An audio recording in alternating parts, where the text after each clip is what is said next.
Assalamualaikum warahmatullahi wabarakatuh. Hai para pencinta catur dan para catur mania, selamat datang kembali di Legenda Catur Dunia. Piala Dunia Catur 2021 akan memasuki babak keempat nanti malam. Ada 16 pemain yang lolos ke babak 4 ini. Antara lain seperti Carlsen, Dubov, Maxime Lagrave, Chris Juk, dan pemain lainnya.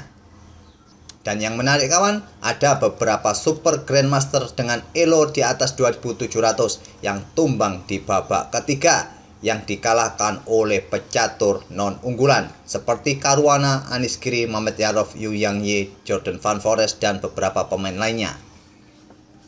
Contohnya Anish Giri ini kawan harus pulang lebih cepat di babak ketiga setelah kalah oleh pemuda 17 tahun yang akhir-akhir ini lagi naik daun, yaitu Nordibek Abdusattorov di babak tiebreak tadi malam setelah sebelumnya di permainan standar 2 kali bermain remis.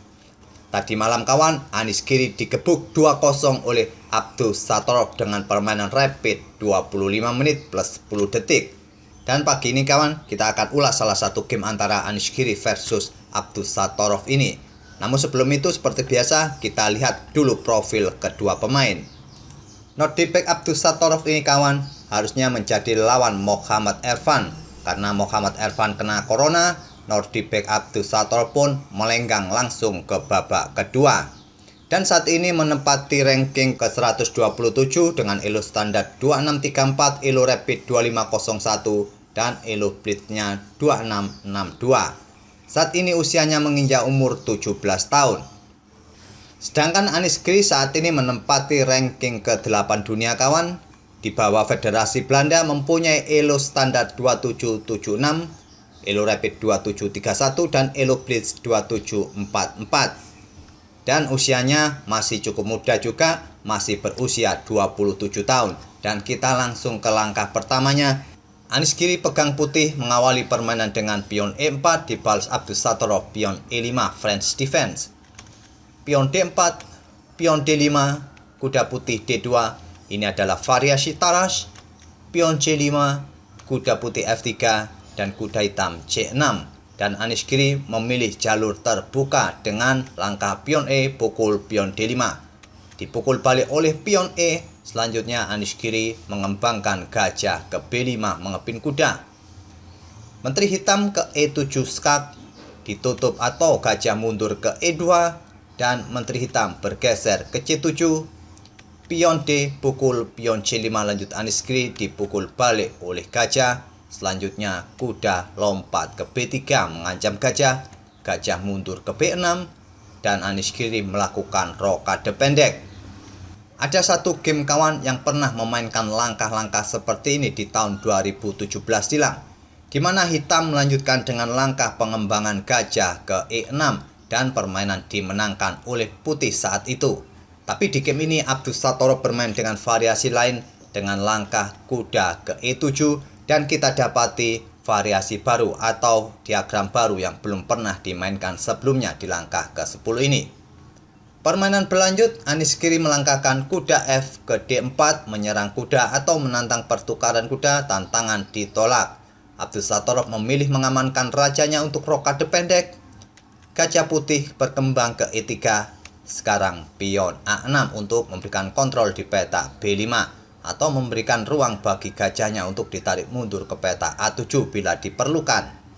Anish Giri melanjutkan langkah pertukaran kuda. Dipukul balik oleh pion B. Selanjutnya Anish Giri kembali menukarkan gajahnya. Dipukul balik oleh menteri hitam. Selanjutnya Anish Giri kembali menawarkan pertukaran, kali ini menteri di D4. Dan tantangan langsung diterima oleh Abdusattorov. Menteri pukul menteri dipukul balik oleh kuda putih. Beteng digeser ke B8 menyerang pion B2. Ditutup oleh kuda di B3. Selanjutnya gajah hitam berkembang ke F5 menyerang pion C2. Pion pun di backup dengan beteng F bergeser ke C1. Putih bisa saja kawan memblokadenya dengan gajah di D3, tapi ini akan merusak struktur pion putih di sayap menteri. Nantinya putih akan mempunyai pion yang terpisah di lajur D. Oleh karena itu, Anish Giri tidak ingin mempunyai pion yang terpisah di lajur D nanti, dia membackupnya dengan beteng ini.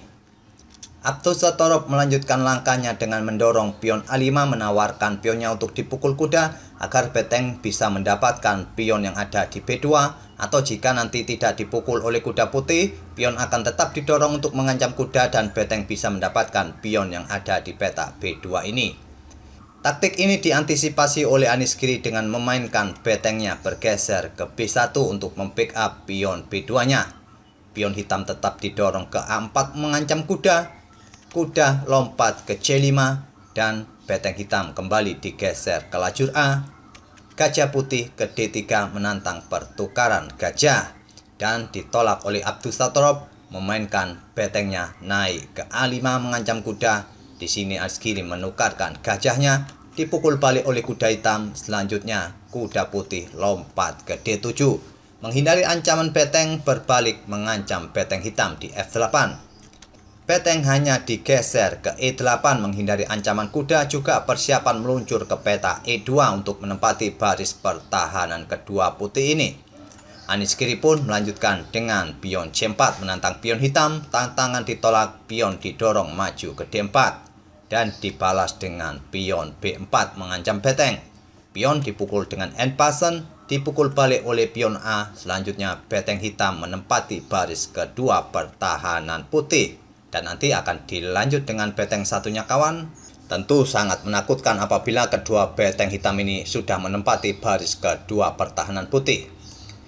Anish Giri mengantisipasi dengan langkah kuda ke C5, nanti akan lompat kembali ke peta D3 ini kawan untuk membackup pion yang ada di peta F2-nya, agar nanti betengnya akan tetap aktif bisa bergerak. Jika nanti pion F di backup dengan beteng, maka satu beteng putih akan terlihat pasif untuk menjaga pion F2-nya nanti.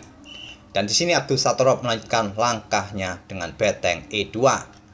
Kuda putih D3 melindungi pion F2-nya. Sekarang kuda hitam D6.